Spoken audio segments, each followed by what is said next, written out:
I'm going to be sharing with you my most frequently asked questions on my Tesla camping adventures. I have 12 questions today. I'm going to draw them out of a hat. We're going to make this a lot of fun. And these were questions that I've gotten over the last year on my YouTube videos. I asked the Reddit community, I asked my YouTube community to give me some of their burning questions on the things that I do on my Tesla camping trips and what have you. I'm going to draw these questions in a totally random order out of this hat, and I'm going to answer them. So let's get started.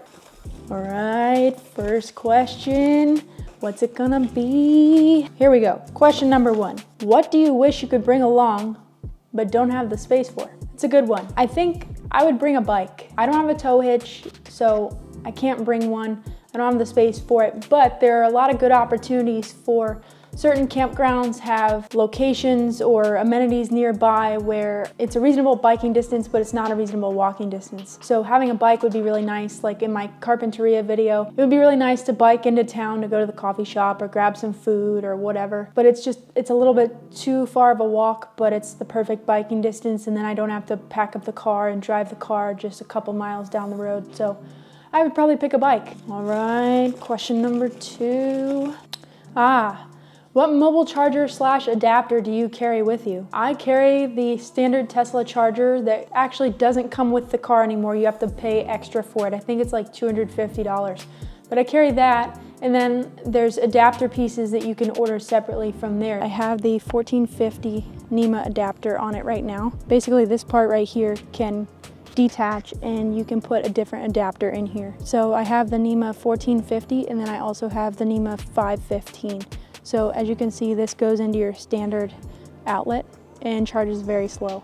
So I wouldn't use this one. I would use the NEMA 1450, and this is for a 50 amp plug that will charge at about a rate of 30 miles per hour or so. But this is the mobile charging cable that I use. Typically, most times you'll run into a 30 amp outlet, which means it's not going to charge very fast at all. If the newer campgrounds or sites that have been upgraded with their electrical infrastructure to 50 amps, that's where you can use the 1450 plug, and it'll actually charge probably around 25 to 30 miles per hour, which isn't too bad, especially if you're charging overnight. Definitely have that mobile charging cable and adapters as well, so you can be flexible depending on the location you go to. All right, question number 3. Here we go. Where do you charge your Tesla? This depends on where I'm going. Like for example, in my Redwood National Park video, I charged exclusively at superchargers the entire trip. So that was about 1,500 miles total round trip. So I charged at superchargers along my route all the way up through California. But I got really lucky because the campground, Jedediah Smith, was right outside of Crescent City, which is about 15 minutes away. There was a supercharger in Crescent City. The campground also didn't have electrical, so I didn't have the option of charging my car at the campsite. So this situation, it was really, really helpful to have that supercharger. I could charge up really quick. There are other situations where I'm out in BLM land or somewhere that's further out and doesn't have superchargers.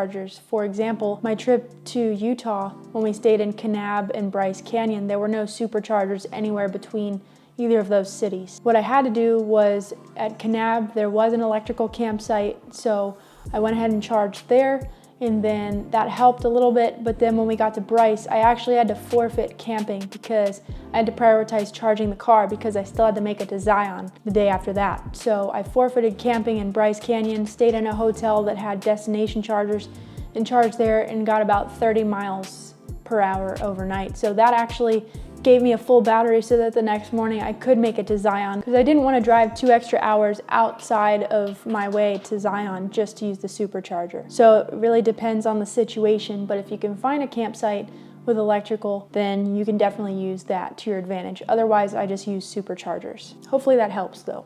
Question number 4. Where do you go to the bathroom? I know this sounds like a silly question, but when somebody asked this question, I was like, you know what? This is actually a very valid question, and I should include this. I don't camp in a place unless it has a bathroom. Being a woman, it's a lot harder to go to the bathroom than for men. All the campgrounds I've stayed in, they all have bathrooms. Now, they have varying degree of quality of bathrooms, but for example, in some campgrounds, they have indoor bathrooms with flush toilets and sinks and running water, plumbing. And then in other situations, they have vault toilets, which is just basically a big pit in the ground with a seat on top. But that is how I go to the bathroom. So I only use campsites that offer bathrooms. Great question though. Question number 5.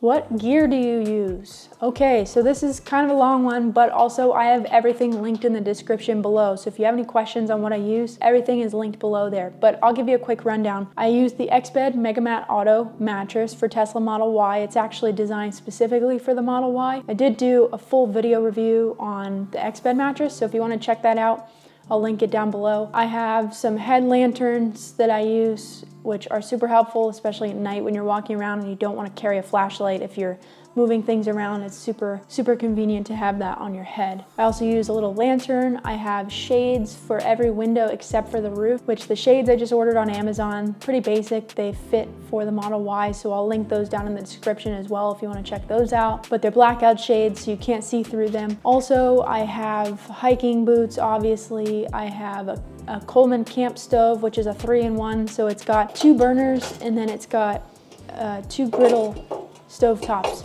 So I could either use a pot on it or I could use the stove top. So I'll include a clip of that here. When I was camping in Carpinteria on the beach, I was slinging some pancakes. I was using the Coleman stove for the first time, which also takes like a little tank of propane. I think also part of my philosophy when I do these road trips is I try to pack as light as possible because I'm the type of person that just doesn't want a bunch of stuff. It's just extra work.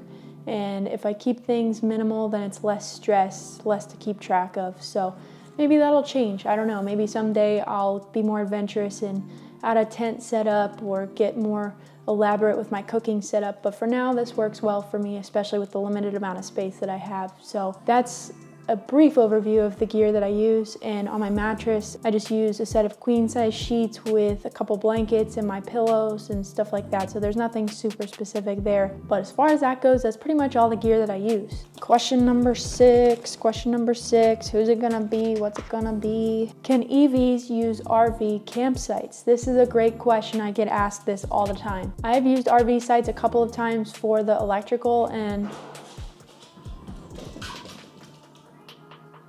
my cat decides that this is the opportunity to take out her zoomies when I'm filming. I've used RV campsites a couple of times with my Tesla for the electrical, and I've not had any problems with it yet. I think it depends on where you're camping. You need to look up what their rules and policies are for those sites. Doesn't hurt to call the park or the campground depending on if they have those resources. You can always call and ask. The way I see it, you're paying for the campsite, you're paying for the electrical, so shouldn't really matter if it's an RV or an EV, although I'm sure RV owners would argue that an EV taking up an RV spot is really annoying. But I haven't run into any issues so far. The only thing I would recommend you do is make sure to check their rules and information on their electrical grid, because when I was camping in Death Valley National Park at Furnace Creek, when I opened up the lid to the electrical outlet, it basically said that it was not meant for EV charging, so they're not liable if something happens to your EV. So I actually decided not to charge at that campsite overnight because I was tired and I was paranoid that it was going to damage my car in some way. So otherwise, I think it's fine. Question number 7. How do you find campgrounds? I also get asked this a lot. How do you find campgrounds? So I'm based in California, so I use recreation.gov or the California State Park system. If you go to recreation.gov, you can type in any place you're trying to go, whether that's Death Valley or Redwoods or Yosemite, and you type in the park that you want to go to or the campground if you know which campground you want, and it'll populate all the information. So you can actually go in there, you can see the availability, you can put in your dates if you have specific dates you want to go. You can see what campsites are available. You can see photos of the campsite. You can see information on the amenities that the campsite provides. So it's all really valuable information, and this is exactly what I use to find those campgrounds. So let's say if I'm trying to plan a trip out to Sequoia National Park, I could type Sequoia National Park into the search bar. It'll populate all the campground options nearby. So then I can go through and I can read the reviews, see what other people say about the park, see what it looks like, see what they offer, see how close it is to the park and the attractions. This is how I find the campgrounds most often. Question number 8. Do you have to reserve campsites or are they first come, first serve? This is a great question. So a lot of campsites, you do have to reserve them ahead of time. And this you can also do through the recreation.gov website. You have to reserve these sites, especially for parks like national parks usually always take reservations. There are some parks like Joshua Tree National Park, they do have some campgrounds that are first come, first serve. And then of course, if you're camping on BLM land or a state park, sometimes they'll have first come, first serve campgrounds as well. But what you need to know about that is, as the title suggests, there's a good possibility you could show up there and there aren't any spots available. If that's the case, you need to have a plan B, you need to have a backup, especially if you're driving a long distance. You don't want to get all the way there and then find out that there's no campsites available. That would suck. Here we go, getting down to the wire. All right, next question. Do you get range anxiety from camp mode or driving long distances? You know, not really. There's been a couple of instances where I have, and I would say that when I was in Death Valley National Park, I got range anxiety leaving the park because the closest supercharger was probably about 200 miles away. The only other time I had range anxiety was the very first time I ever camped in my Tesla because I had no idea what to expect. I didn't know how much battery I was gonna lose. I think I woke up every hour in the middle of the night to pick up my phone and check the app and see what my battery was at. But no, I don't really get range anxiety. I do a lot of research ahead of time and I map out my routes and my supercharging stops. This is a huge part of planning for my trips. Last few questions here. What is something you want to improve for your next trip? I like this question a lot because I'm always looking for ways to improve. I just recently got my camp stove a few months ago and I've only used it once. So I think if there's anything I want to improve, it would be the cooking situation, because in all my previous trips, I didn't have a camp stove. And so I would just pack a lot of snack type foods to eat for meals and non-perishable type foods. So I think if there's anything I would want to improve, it would be the cooking setup, being more adventurous with cooking actual meals, and having actual food after a long day of hiking would be super beneficial, especially when you're in an area where there aren't restaurants or cafes nearby. So, all right, last two questions, two more questions. How much battery do you lose overnight? Okay, this is my most frequently asked question right here. How much battery do you lose overnight? I lose 10% of my battery overnight, so it's about 30 miles, which for running camp mode for 8 or 9 hours, that's pretty darn good. So 30 miles I lose for running camp mode about 8 to 9 hours through the night. And when I say camp mode, that means I'm running the air conditioning or the heat all night long. So I keep the climate control around 70 degrees or so inside the car, depending on the time of year. About 30 miles or 10% of my battery when I run climate control all night long. All right, the moment you've all been waiting for, I'm sure, is the last question. How do you plan your trips? This is a really good question, and I feel like this deserves a whole YouTube video on its own. So I'll answer it briefly for now, and then I'm gonna do a whole YouTube video on this. I spend hours and hours researching all kinds of things, from my route and my charging stops to what parks I'm going to. And I'm a landscape photographer, so I'm constantly Googling really amazing viewpoints and iconic places and getting photography ideas. I'm Googling food places, I'm Googling campgrounds. I also look up hikes, I look up activities nearby, but I also coordinate and build out an itinerary based on where everything is located. So in my Redwood National Park trip, for example, that was a stretch of maybe 200 miles of park. And so it wouldn't make sense for me to do a hike in the northern part of the park and then a hike in the southern part and then a hike in the middle. So I had to plan everything around the locations of where those things were at so that I could efficiently go from north to south. So I'm doing a lot of research and putting a lot of work behind the scenes into these videos that you don't normally see. I plan this stuff very carefully. I'll take you along in a video for my entire process on that. But that's it.